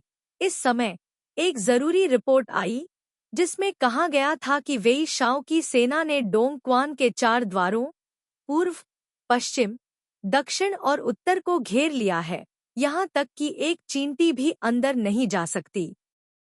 शहर की दीवार पर खड़े होकर कोई भी झंडे फहराते हुए देख सकता था। उसी समय बीजे ने भी जू यी से सैनिकों का नेतृत्व किया। ऐसा प्रतीत होता है कि वे वेई शाओ की सेना को शहर में घुसने से रोकना चाहते थे। दोनों विरोधी पक्ष विस्फोट के लिए तैयार लग रहे थे। कियाओ पिंग ने गुस्से में मुंह से खून थूका, लड़खड़ाया और मुंह के बल जमीन पर गिर पड़ा। अध्याय 143।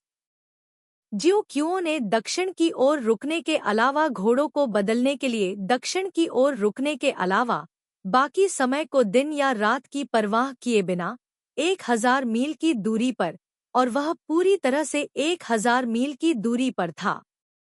ओयू यहाँ से गुजरता था और अब डोंगजुन शहर को घेर रहा था। दृष्टि में अंत। अंधेरा हो चुका था। कियू तू वापस लौटा। उसके चेहरे को देखकर कोई भी अंदाजा लगा सकता था कि वह थोड़ा ज्यादा सहज था। कियू तू ने टियू कियू को बताया कि उसके पिता ने सैन्य शक्ति वापस पा ली है और दीन खुआत को मार डाला है। उसे वेई शाओ के साथ गलतफहमी को सुलझाने की उम्मीद थी, लेकिन ऐसा लग रहा था कि वेई शाओ ने इसे स्वीकार नहीं किया। बीजे को चिंता थी कि वेई शाओ गुस्से में शहर पर हमला कर देगा, इसलिए उसने बचाव के लिए अपनी सेना को यहाँ ले आया। सौभाग्य से, हालांकि वेई शाओ दूत से नहीं मिला, उसने शहर पर हमला नहीं किया। गतिरोध कई दिनों तक चला। यहाँ आने के रास्ते में जियो कियाओ ने कई संभावनाओं के बारे में सोचा था। सबसे डरावनी बात यह थी कि अपने गुस्से में वेई शाओ डोंगजुन पर हमला कर देगा और उसके पिता मर जाएंगे। अगर ऐसा हुआ तो जियो कियाओ ने वास्तव में यह कल्पना करने की हिम्मत नहीं की कि दौड़ने का क्या मतलब होगा। सौभाग्य से वह चीज जो उसे सबसे ज्यादा डरती थी, वह नहीं हुई थी। जिस क्षण उसने वह समाचार सुना, उसके दिल में तना हुआ धनुष अचानक ढीला हो गया। आराम के एक पल के बाद उसे चक्कर आने लगा। उसका शरीर थोड़ा हिल गया और उसे कियाओ सी ने सहारा दिया। बड़ी बहन, मैं ठीक हूँ। तुम यहीं रहो, तुम्हें मेरे साथ आने की जरूरत नहीं है। कृपया मेरे पीछे आओ। लेडी लेईजे बाहर गया और जियाओ कियाओ का स्वागत किया। रास्ते में वह कुछ कहना चाहता था लेकिन रुक गया, लेकिन अंत में उसने कुछ नहीं कहा। अंत में जब वह उसे मुख्य तंबू के सामने ले गया तो उसने धीमी आवाज में कहा, मार्क्विस अंदर है। जैसे ही उसने पर्दा उठाने के लिए अपना हाथ उठाया, जियाओ कियाओ का मूड अचानक तनावपूर्ण हो गया और उसकी हरकतें थोड़ी धीमी हो गईं। उसने अपना संयम वापस पाया, पर्दा खींचा और अंदर चली गई। टेंट में रोशनी चमक रही थी। उसने देखा कि वेई शाओ हथियार रैक के सामने खड़ा है, उसकी पीठ उसकी ओर है, अभी भी गतिहीन, लावा के एक ब्लॉक की तरह जो लंबे समय से वहां खड़ा था। वह पर्दे के पास खड़ी थी, परिचित पीठ को ध्यान से घूर रही थी। लंबे समय तक इंतजार करने से पहले उसने धीरे से कहा, पति, मुझे माफ कर दो। हवा का एक झोंका उसके पीछे के पर्दे के बीच से गुजरा, जिससे मोमबत्ती की रोशनी हिलने लगी। वेई शाओ की परछाई दीवार पर पड़ी, वह भी थोड़ी हिल रही थी। वह धीरे से घूमा, उसकी नजर जियाओ कियाओ के चेहरे पर पड़ी। दोनों ने एक दूसरे को देखा। उन्होंने आधे साल से ज्यादा समय से एक दूसरे को नहीं देखा था। वह सांवला और दुबला पतला था। उसके चेहरे को देखकर उसने वह गुस्सा नहीं दिखाया जिसकी उसे उम्मीद थी। वह बेहद शांत था, असामान्य होने की हद तक शांत। टियो कियो के दिल में ऐसा लग रहा था जैसे कोई सुस्त चाकू चुपचाप आगे पीछे तेज हो रहा हो। उसकी छाती में दर्द हो रहा था। धन्यवाद, मैंने अभी तक डोंग क्वान को नष्ट नहीं किया है। तुम घर जाओ और फीफी का ख्याल रखना। खैर, उसने मेरे लिए एक बेटी को जन्म दिया है। उसके इनाम के तौर पर मैं इस बार दुयन चाओ को छोड़ दूंगा। हम कल अपने सैनिक वापस बुला लेंगे। उसने उसे बीच में टोका। उसका लहजा और भाव अभी भी वही थे, शांत, उन शब्दों से अलग जो वह कह सकता था। ज्यो कियाओ ने उसे आश्चर्य से देखा। वी शाओ के बोलने के बाद वह टेबल के पीछे गया, बैठ गया, लापरवाही से एक लकड़ी की पटिया खोली और देखने के लिए अपना सिर नीचे किया। वह अभी भी वहीं खड़ी थी, हिली नहीं। पहले तो वी शाओ अभी भी बहुत शांत था, अपने हाथ में लकड़ी की पटिया को उलट पलट कर रहा था। कभी कभी हल्की टक्कर की आवाज आती थी। धीरे धीरे वह तेजी से पलटता रहा। लकड़ी की पटिया को पकड़े हुए उसके हाथ के पिछले हिस्से पर नीली नसें थीं, जो धीरे धीरे साफ होती जा रही थी। अचानक एक धमाके के साथ उसके हाथ में पकड़ी लकड़ी की पटिया जोर से टेबल पर गिर गई। आवाज इतनी तेज थी कि छत भी हिल गई। तुम अभी तक नहीं गए? आप चाहते हैं कि मैं आपको संतुष्ट करने के लिए और क्या करूं? उसने अपना सिर उठाया और टियो कियो को घूरते हुए, अपने दांत पीसते हुए और हर शब्द बोलते हुए कहा। टियो कियो धीरे धीरे उसके पास आया और एक तरफ घुटनों के बल बैठ गया। पति जी, आप तो सब कुछ जानते हैं न? उसने उसके नक्काशीदार गालों पर सख्त रेखाओं को देखा और धीरे से पूछा। वेई शाओ ने अपनी आंखें कसकर बंद कर ली और धीरे से अपना सिर घुमाया। मोमबत्ती की रोशनी उसकी आंखों में चमक रही थी, जिससे उसकी पुतलियां ठंडी, अर्ध पारदर्शी रंग ले रही थी। यहाँ आते समय मुझे बहुत चिंता हुई कि आपने पहले ही शहर पर कब्जा कर लिया है, लेकिन जब वह वहां पहुंचे तो उन्हें पता चला कि उन्होंने ऐसा कुछ नहीं किया था। उस समय मुझे केवल इतना पता था, यह बीट्रे की वजह से नहीं था। यदि वह वास्तव में दुयन चाओ को जीतना चाहता तो वह निश्चित रूप से बीट्रे के कारण नहीं रुकता। तुम्हें पता होना चाहिए कि कोई गलतफहमी है न? वेई शाओ ने फिर भी कुछ नहीं कहा। ज्यो कियाओ ने उसकी आंखों में देखा। आने से पहले जब मैंने दादी को अलविदा कहा तो मैंने उनसे कहा था कि मैं तुम्हें देखना चाहता हूँ। कियाओ परिवार के साथ संबंध नहीं तोड़ना चाहता। अब जनरल वेई लियांग का जीवन और मृत्यु अभी भी अज्ञात है। उनके साथ रहते हुए जो निर्दोष सैनिक मारे गए, वे सभी मेरी उपपत्नी के कियाओ परिवार से संबंधित हैं। क्यों परिवार को अपनी जान देकर भी इस दर्द को कम नहीं किया जा सकता? यह सिर्फ एक खोखला शब्द नहीं है। इसलिए जब मैं यहाँ दौड़ी और मैंने सुना कि मेरे पति शहर पर विजय पाने में असफल रहे, तो उनके प्रति आभारी होने के अलावा मेरे मन में कुछ और विचार आए। इससे गुजरने के बाद मुझे यह भी समझ में आ गया है कि मेरा कियाओ परिवार अनैतिक और अक्षम है, जिसके कारण इस तरह की आपदाएं होती रहती हैं। मैं अपने पिता से कहूंगा कि वे दुयेन चाओ को मुझे सौंप दें। मैं जानता हूँ यह मुआवजा मेरी गलती की तुलना में नगण्य है, शायद आप इसे तुच्छ भी समझते हो।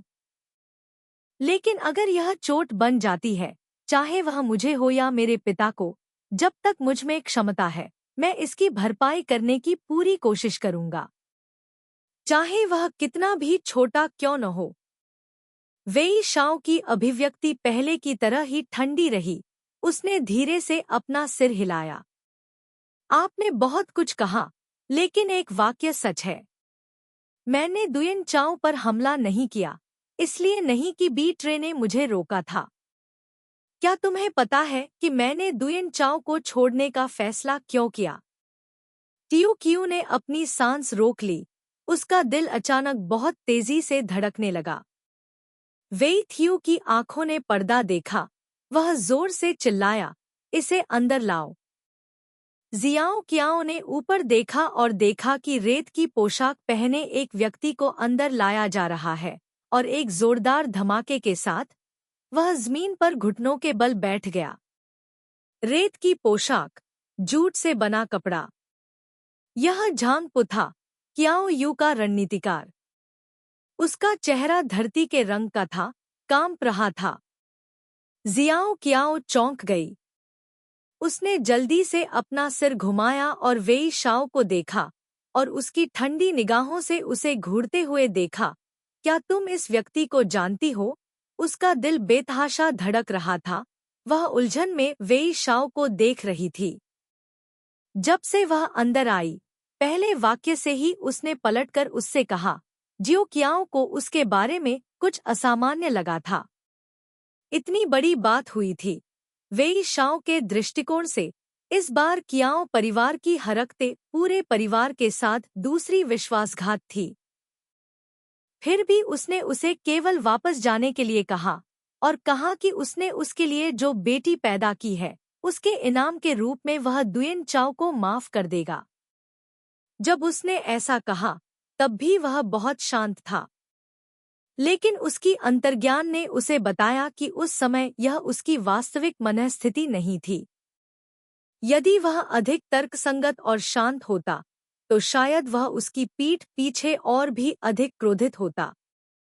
बस वह समझ नहीं पा रही थी कि वह उस पर क्रोधित क्यों नहीं हुआ, बल्कि अपने क्रोध को क्यों छिपाया, जिससे लोग और भी अधिक असहज महसूस कर रहे थे।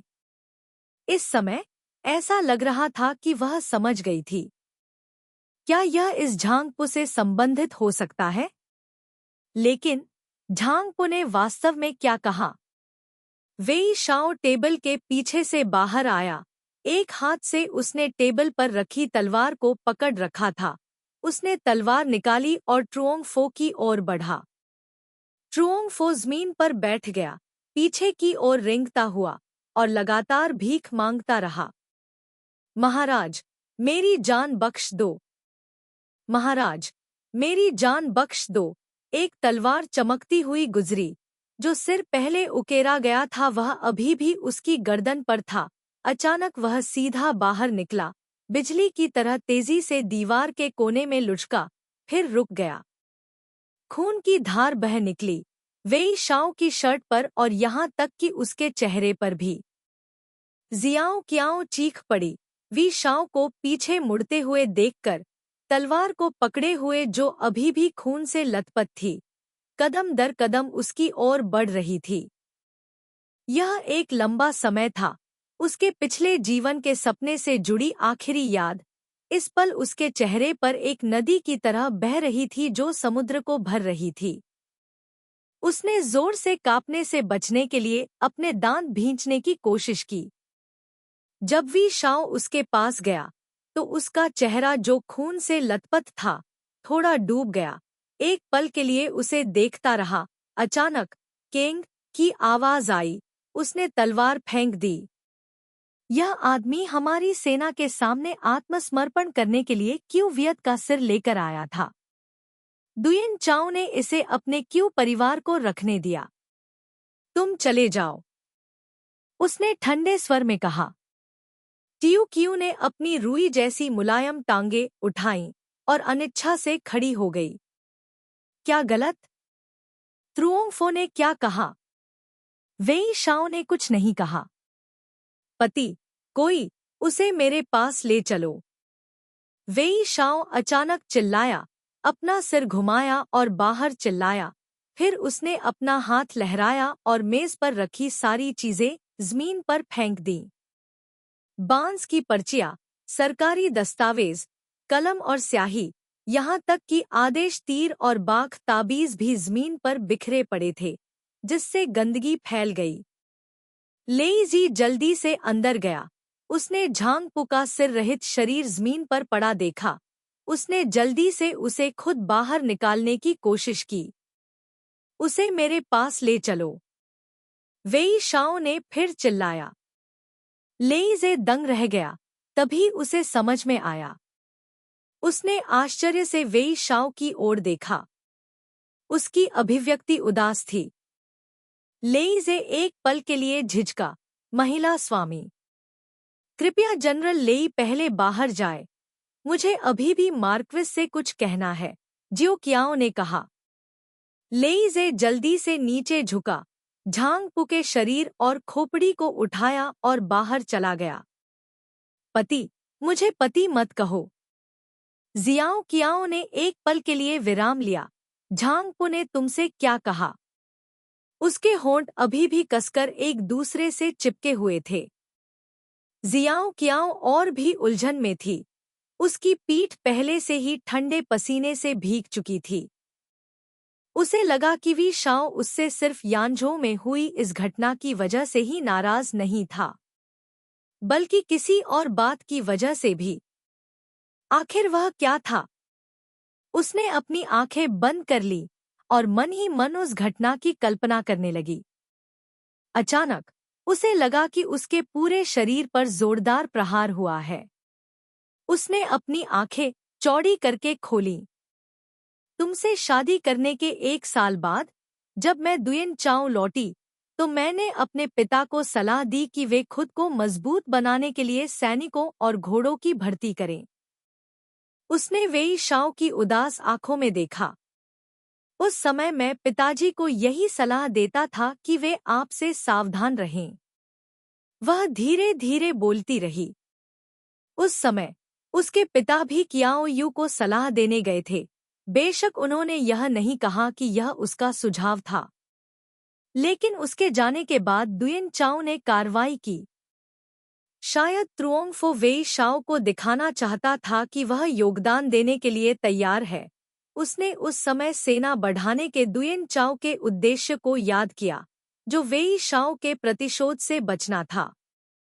त्रुओंगफो ने उसका उल्लेख किया या नहीं यह अज्ञात था, लेकिन वेई शाओ इस बारे में सोचने से खुद को रोक नहीं सका। उसका चेहरा धीरे धीरे पीला पड़ गया। उसके होठों का रंग धीरे धीरे फीका पड़ गया। वह बस चुपचाप उसे देखती रही। वह रोना नहीं चाहती थी। उस दिन मैडम टू को अलविदा कहने के बाद एक पल पहले तक उसने एक भी आंसू नहीं बहाया था। वह रोना भी नहीं चाहती थी। वह केवल यही उम्मीद करती थी कि चीजें सबसे खराब दिशा में विकसित न हों। केवल यही उम्मीद करती थी कि इसे बचाया जा सके। इस पल तक उसकी आंखें अचानक गर्म हो गईं। उसने खुद को रोकने की कोशिश की और आखिरकार खुद को रोकने में कामयाब रही। मुझे पता है तुम मुझसे नफरत क्यों करते हो। वह अपनी पत्नी से नफरत करता था क्योंकि उसने उससे शादी की और फिर उसके खिलाफ साजिश रची। लेकिन पहले तुम और मैं एक साथ थे। यह सिर्फ सुविधा की शादी थी। एक ही बिस्तर साझा करते थे लेकिन अलग अलग सपने देखते थे। उस समय मैं आपसे बहुत डरता था और आप पर भरोसा नहीं कर सकता था। इसलिए मैंने अपने पिता को ऐसी सलाह दी। वैसे भी हम में से कोई भी नहीं जानता कि भविष्य में क्या होगा। नहीं हम यह समझ पाते हैं कि दूसरा व्यक्ति क्या सोच रहा है। क्या मैं सही हूँ? मेरी गलती यह थी कि मैंने पिता को क्याओ परिवार के खतरों के प्रति सतर्क और सचेत हुए बिना अपनी ताकत बढ़ाने की सलाह दी, जिसके कारण अब बुरे परिणाम हो रहे हैं, जिससे वेई लियांग और अन्य लोगों को अनजाने में नुकसान पहुंच रहा है। वह वादा टूट रहा है जिसके लिए आपको इतना दबाव सहना पड़ा था। वेई शाओ अचानक ठंडे स्वर में मुस्कुराया, एक अजीब सी मुस्कान। मुझे याद है, उस समय भी मैं उसे लेने और घर ले जाने के लिए जल्दी निकलने की जल्दी में था और पूरे दक्षिण तक उसका पीछा कर रहा था। वो साओ फेरी पर वह अभी भी उसके साथ छेड़खानी कर रही थी, लेकिन उसके दिल में वह अचानक रुक गया। उसकी आंखों में घृणा की झलक दिखाई दी। तुम्हें अब और कुछ कहने की जरूरत नहीं है। अब से आपको मेरे सामने अपने क्यू परिवार से संबंधित कोई भी बात नहीं कहनी चाहिए। क्यू परिवार ने उसका विवाह मुझसे कराने के लिए हर संभव कोशिश की, लेकिन उसे 3 साल तक मेरी सेवा करनी पड़ी, न कि थोड़े समय के लिए, और अब तो उसने एक बच्चे को भी जन्म दे दिया है। मैं तुम्हें संतुष्ट करूंगा और क्यू परिवार को जीने का रास्ता दूंगा। क्यों परिवार से कहो कि अगर वह अगली बार फिर मेरे हाथ में आई तो ऐसा नहीं होगा। ऐसा मत सोचो कि मैं प्रतिष्ठा की खातिर फिर से धैर्य रखूंगा। अगर मैं मारना चाहूंगा तो मार दूंगा। दूसरे लोग जो कहते हैं उसका मुझसे कोई लेना देना नहीं है। वेई शाओ ने अपने गाल पर लगे खून को पोंछने के लिए हाथ उठाया। गहरे लाल रंग के खून की लंबी धार ने उसके चेहरे को और भी क्रोधित कर दिया। वह पलटा और चला गया। अध्याय 144। दक्षिणी दरवाजा थोड़ा खुला था। दरवाजे के बाहर केले की झाड़ियों से हल्की हवा बह रही थी। हरी पत्तियों से हल्की सरसराहट की आवाज आ रही थी। कमरे में कड़वी दवा की गंध भर गई थी। जियाओ कियाओ ने अपने पिता के हाथ से दवा का कटोरा लिया, उसे एक तरफ रख दिया और उन्हें लेटने में मदद करने का इरादा किया। कियाओ पिंग ने अपना सिर थोड़ा हिलाया। येन हो दुयन चाओ से शादी नहीं करना चाहती? उसने पूछा। वह चला गया। ट्यू क्यू ने धीरे से कहा, पिताजी ने ही मुझे फंसाया है। पहले मुझे भी उम्मीद नहीं थी कि मेरे चाचा अजीब व्यवहार करेंगे। आपदा का कारण बनने की बात तो दूर, लेकिन इस बार कुछ हुआ। जिस समय वह गुस्से में थे और शहर को घेर रहे थे, मैंने इसे ठीक से नहीं संभाला। ऐसा इसलिए नहीं है क्योंकि मैं ड्यूक की उपाधि नहीं छोड़ सकता। आखिरकार दुयन चाओ एक मृत भूमि मात्र है। मेरे परदादा एक पूर्व गवर्नर थे। उस समय दुयन चाओ पूरी तरह से क्यू परिवार से संबंधित नहीं थे। मेरे परिवार का गृहनगर डोंगटिंग है और हमारे पूर्वजों के अवशेष डोंगटिंग में दफन हैं। जब मेरे दादाजी का निधन हुआ तब मैं बहुत छोटा था। मेरे पिता मुझे और मेरी माँ को कई सालों तक डोंगटिंग मकबरे में ले गए। जियोजियांग डोंगटिंग, चू तियान कुआंगक्सू 2 अभी भी हमारी आंखों के सामने है। मेरा आधा जीवन तुच्छ और जटिल मामलों में बीता है। मैंने पहले भी इस बारे में सोचा है कि जब वह दिन आएगा जब तुम और तुन्ही दोनों के पास परिवार और करियर होंगे, तो मैं सब कुछ एक तरफ रखकर तुम्हारी माँ की आत्मा को डोंगटिंग में लाकर अपना बाकी जीवन बिताऊंगा। 1 परदादा परदादा 2 जियोजियांग डोंगटिंग, चू तियान कुओजो, तांग राजवंश के एक गीत का अंश, जिसे हुआन शीसा कहा जाता है। तो थीन एक विशाल क्षेत्र है। ट्यू क्यू ने आश्चर्य से अपने पिता की ओर देखा। उस दिन वह अपने सैनिकों को लेकर यहाँ आया था। अगर मैंने उसके स्वागत के लिए द्वार खोल दिए होते तो उसका गुस्सा शांत हो जाता। शायद वह शहर में सैनिकों और नागरिकों के लिए परेशानी खड़ी न करता। लेकिन मैं जोखिम लेने की हिम्मत नहीं कर सकता। भले ही मैं मर जाऊं, मेरे पाप तो नहीं धुलेंगे, लेकिन जनरलों और लोगों को क्यों परिवार के पापों में नहीं फंसाया जाना चाहिए। पिताजी, अपने आप को दोष मत दीजिए। यदि आप याओ और शुन नहीं हैं, तो आप सब कुछ अच्छी तरह से कैसे कर सकते हैं? यह सब अतीत की बात है। अपने आप को दोष देना बेकार है। अब मुझे लगता है कि मैं बस इसकी भरपाई करने की कोशिश करूंगा। जियो कियाओ ने कियाओ पिंग को हेडबोर्ड पर झुकने में मदद की।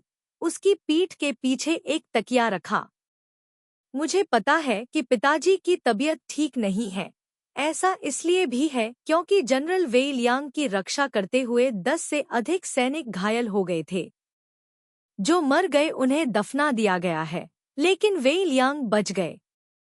जब मैं वापस आऊंगा तो उन सैनिकों के परिवारों की यथासंभव मदद करूंगा। पिता की आंखें पहले से ही अंधी हैं।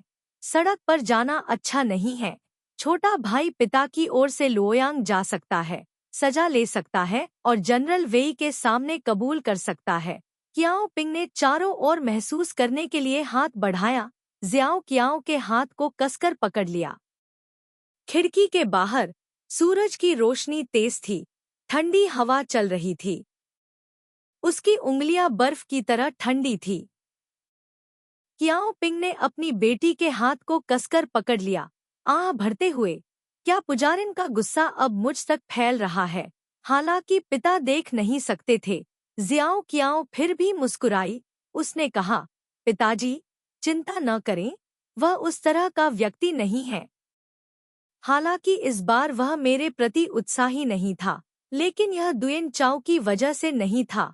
वह एक पल के लिए झिझकी और फिर त्रुओंगफो द्वारा क्यू वियत का सिर ले जाने और सेना में शामिल होने की कहानी सुनाई, लेकिन अंत में वेई थियो द्वारा मारा गया। उसने एक बार मुझसे वादा किया था कि भविष्य में वह क्यू और वेई परिवारों के बीच पुरानी दुश्मनी की परवाह नहीं करेगा। मैं जानता हूँ कि उसके लिए अतीत की सारी बातें भूल जाना आसान नहीं है। अचानक मुझे पता चला कि मैं उसके खिलाफ सतर्क थी और मैंने पिता को अपनी ताकत बढ़ाने की सलाह दी। उनका निराश होना और मुझसे दूर होना सामान्य बात थी।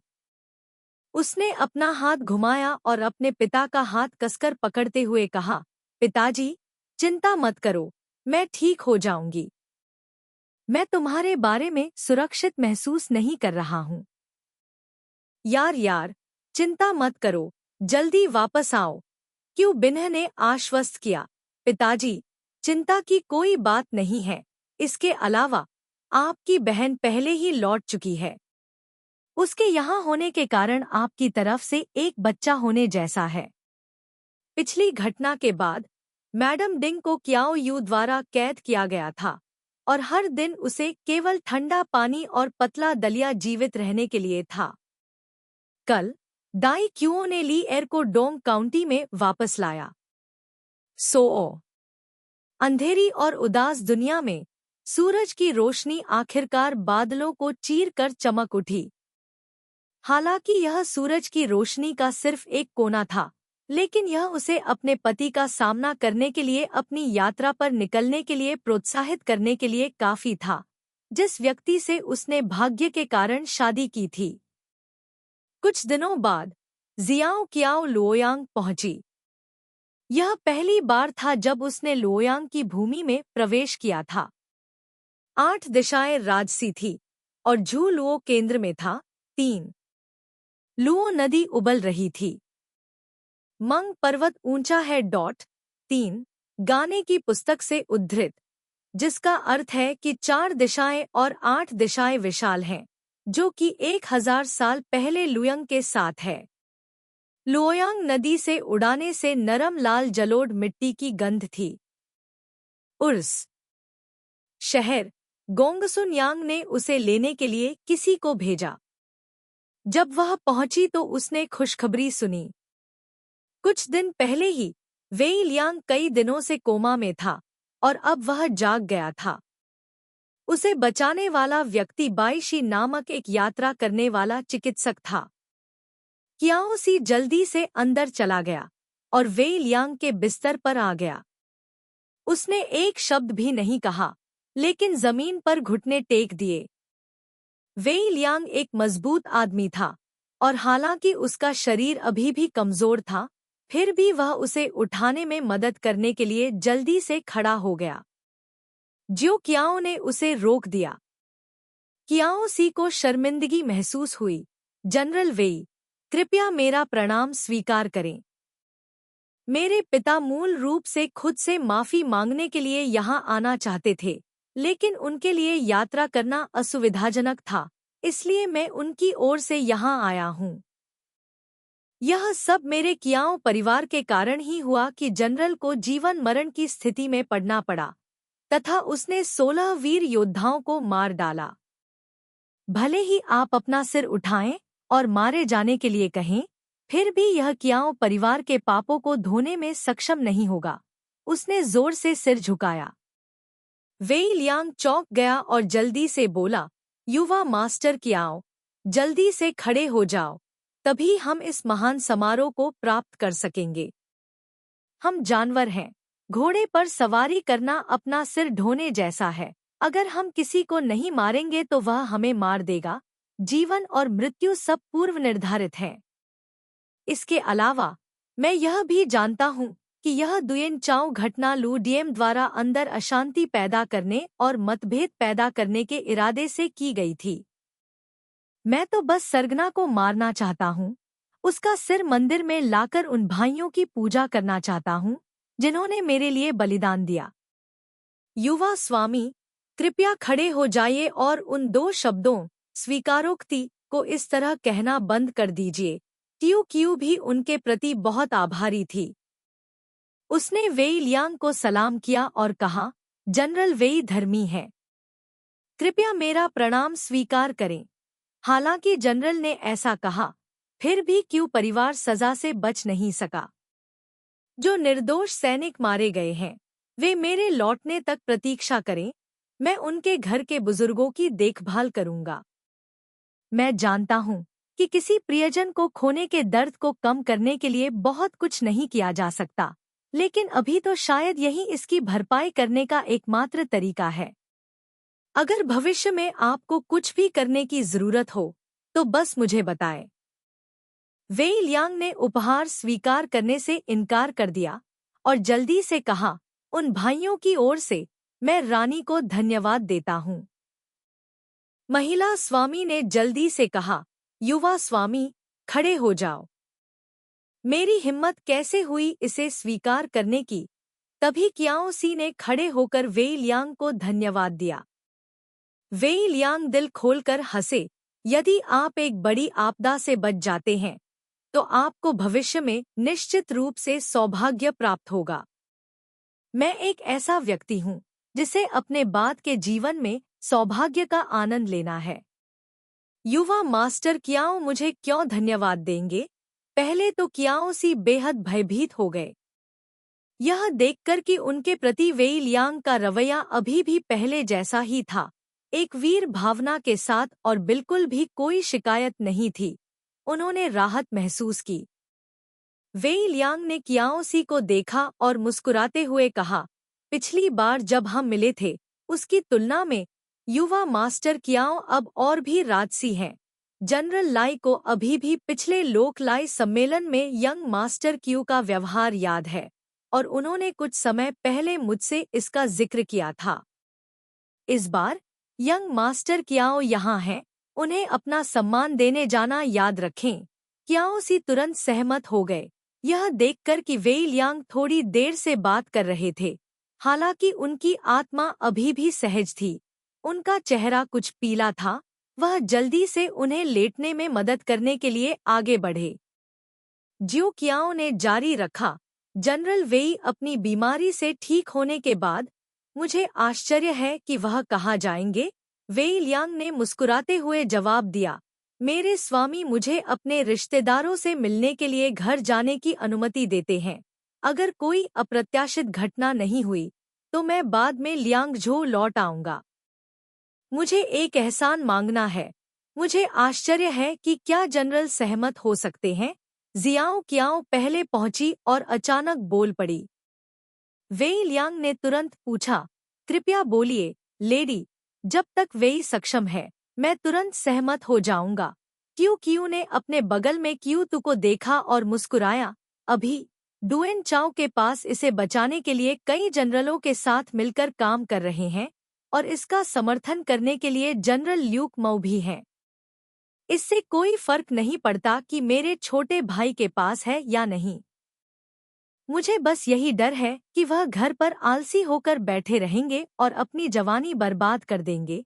इसलिए मैं जनरल से पूछने का साहस कर रहा हूँ।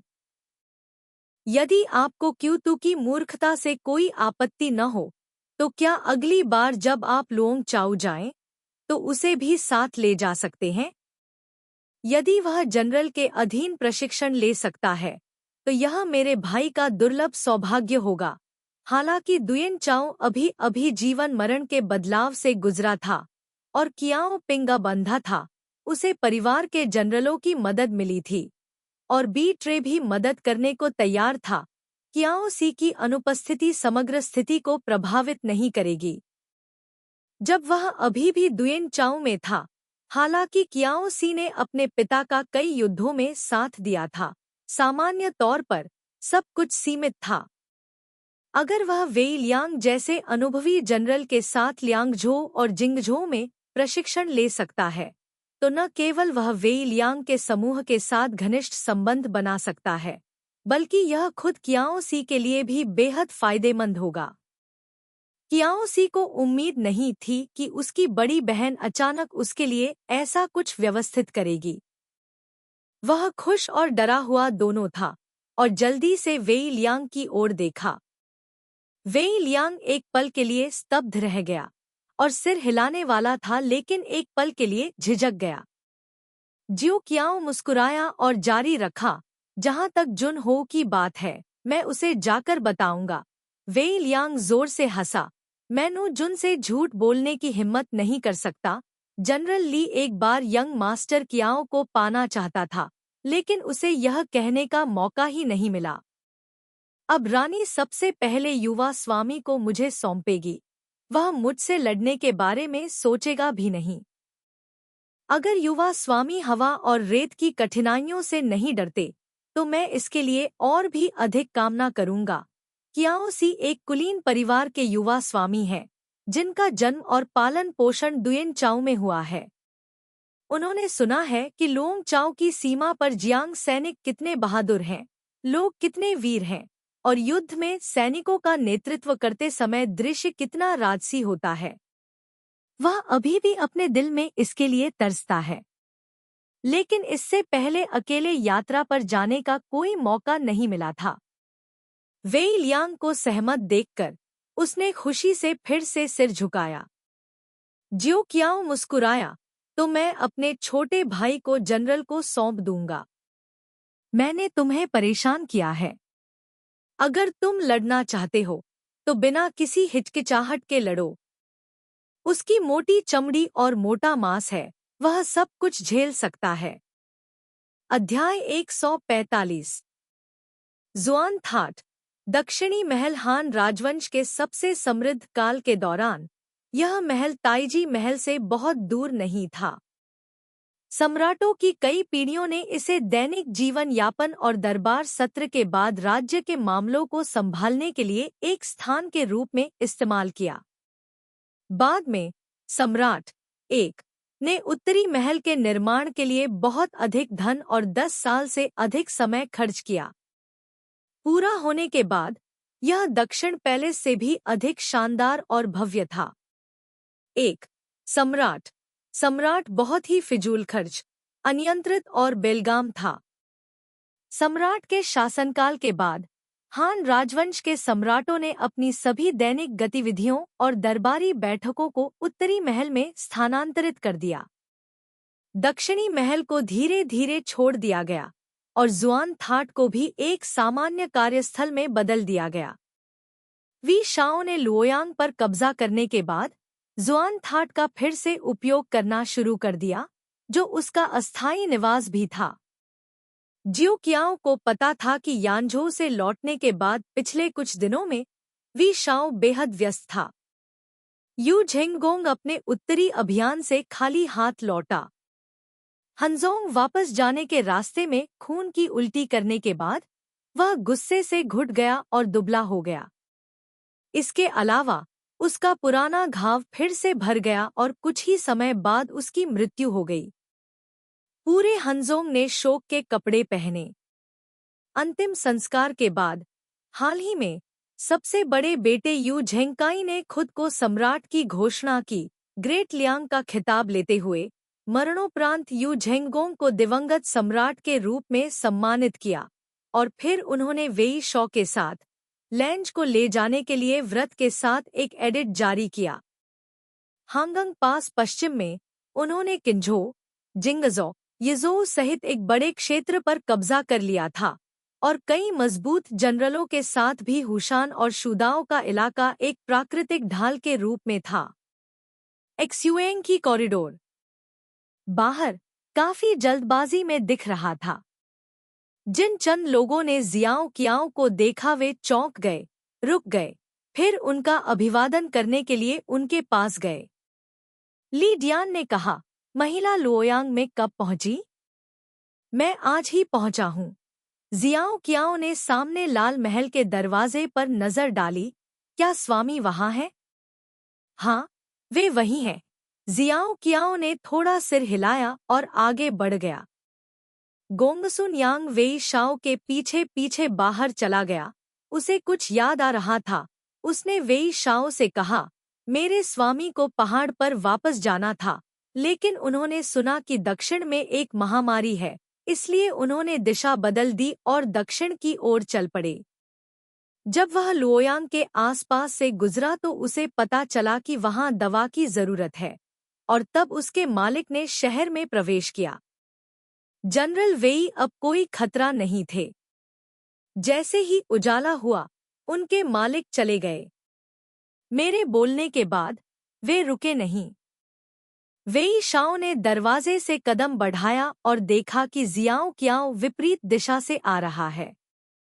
उसके कदम रुक गए, उसकी नजर उस पर पड़ी। उसने अपनी सांस रोक ली और गुस्से से पीला पड़ गया। गोंगसुन यांग ने अपना सिर उठाया और जल्दी से उसका अभिवादन किया। तुम्हारे लिए यात्रा कठिन रही है। तुम आज ही लुओयांग पहुंची हो। पहले तुम आराम क्यों नहीं करती? जियो कियाओ सीढ़ियों से ऊपर चढ़ी। 2 लोगों का सामना करते हुए उसने मुस्कुराते हुए जवाब दिया, धन्यवाद सैन्य सलाहकार, मेरा स्वागत करने के लिए, किसी को यहाँ भेजने के लिए। मैं थकी नहीं हूँ। उसकी आंखें वेई शाओ की ओर देख रही थी। पति, क्या आप एक पल के लिए रुक सकते हैं? वेई शाओ ने ठंडे स्वर में कहा, तुम वापस युयांग नहीं जाओगे। तुम यहाँ क्या कर रहे हो? जियो कियाओ ने कहा, मुझे पति से कुछ कहना है। वेई शाओ जाने वाला था। जियो कियाओ ने पहले ही हाथ बढ़ाकर उसकी आस्तीन पकड़ ली थी। वेई शाओ ने अपना सिर नीचे किया और उसकी आस्तीन पकड़े हुए छोटे सफेद हाथ पर नजर डाली। उसने उसे गौर से देखा, कुछ परेशान। लेकिन उन 2 छोटी भुजाओं ने अभी भी पकड़ रखा था और जाने नहीं दिया। मैं बस पति से एक पल के लिए कह रही हूँ। मैं आपके काम में देरी नहीं करूंगी, उसने आगे कहा। उसकी आवाज जोरदार नहीं थी, लेकिन दृढ़ संकल्प से भरी हुई थी। कांग टोन डोंग ने अपनी लार निगल ली। जल्दी से पलटा, मेरे स्वामी, आप रानी की कुछ बातें क्यों नहीं सुनते? मैं पहले विदा लूंगा। उसने जल्दी से उन दोनों का अभिवादन किया और जाने के लिए मुड़ा।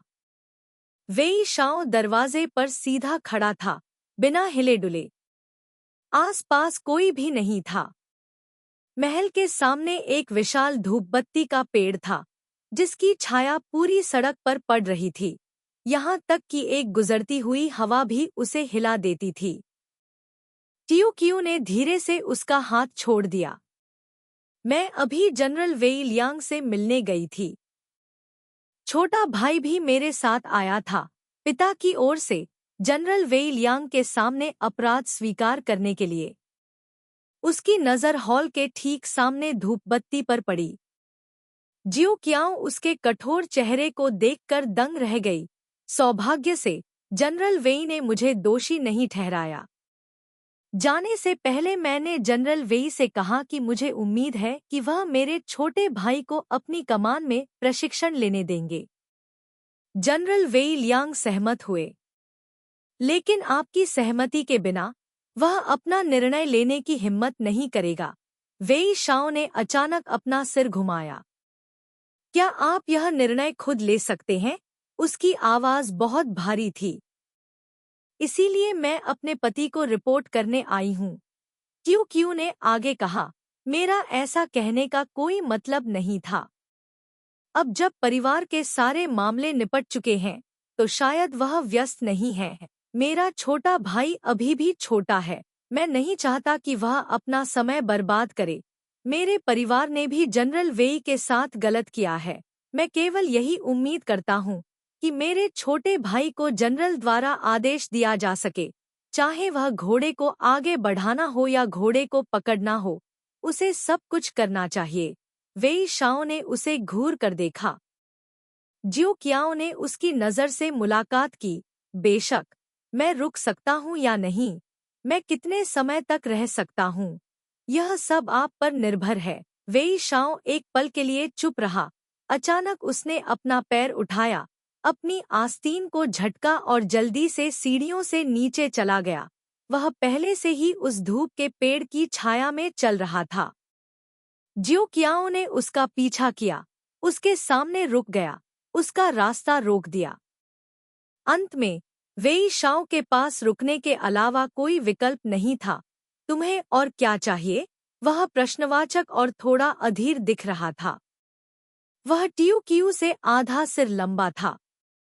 दोनों एक दूसरे के सामने इस तरह खड़े थे कि क्यू को उसका चेहरा देखने के लिए ऊपर देखना पड़ा। मुझे पता है, तुम मेरे क्यू परिवार से नफरत करते हो क्योंकि मैंने कई बार अपना वादा तोड़ा है, और मुझसे और भी ज्यादा नफरत करते हो क्योंकि मैंने तुम्हें धोखा दिया है। हम पति पत्नी हैं, लेकिन मेरी पीठ पीछे मैं अभी भी सतर्क रहता हूँ। जैसा कि मैंने अभी कहा, मैं आपको बताना चाहता हूँ कि मैं क्या सोच रहा हूँ। भले ही आपको यह पसंद न आए, फिर भी मुझे यह कहना है। बहुत समय पहले मुझे एक भयानक दुःस्वप्न आया था जो बार बार दोहराया जा रहा था। सपने में दो क्याओ और वेई परिवार भी ससुराल वाले थे। क्याओ परिवार ने अपनी बेटी की शादी उससे उसकी पत्नी के रूप में की, लेकिन फिर भी दोनों परिवारों के बीच की नफरत को दूर नहीं कर सका। उसका दिल अभी भी बदला लेने पर अड़ा हुआ था। अंत में मेरे परिवार में कोई भी बचने के लिए भाग्यशाली नहीं था।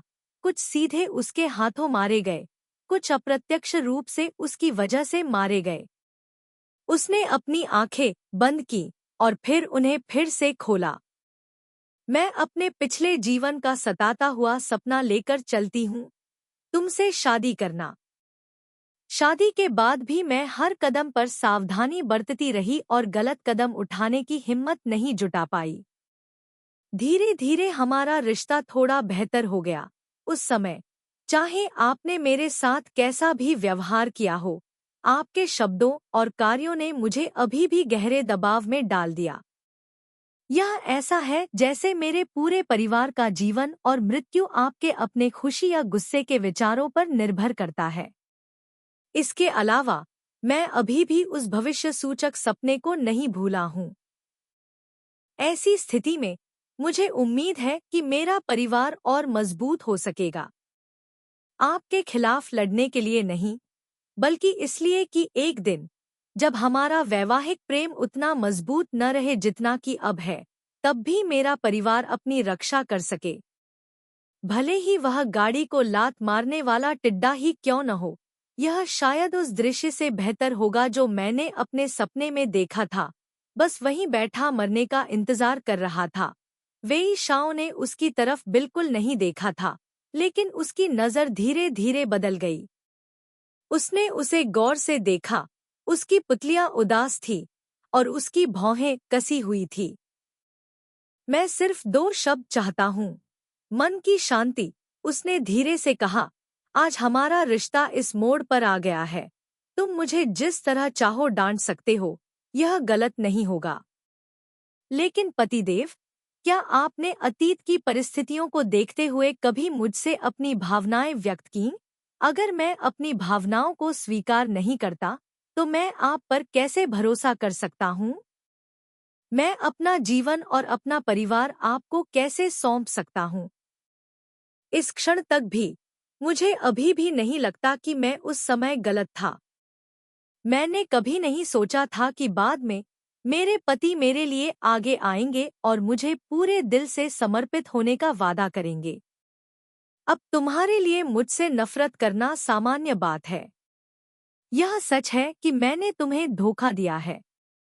उस रात तुमने मुझे शिंदू के बाहरी इलाके में सराय तक पीछा किया।